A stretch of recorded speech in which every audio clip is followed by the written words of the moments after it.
Hey, in front of me is HUAWEI NOVA 10, and today I would like to show you how you can switch on or off automatic text correction on this device.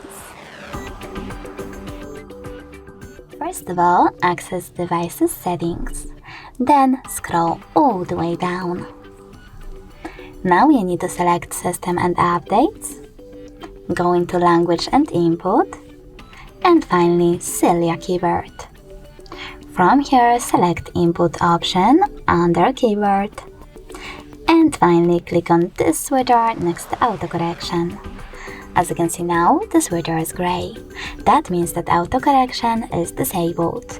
If you want to enable it, you need to click on the same one one more time. Thanks so much for watching. If you enjoyed this video, leave a like, comment and subscribe. Bye!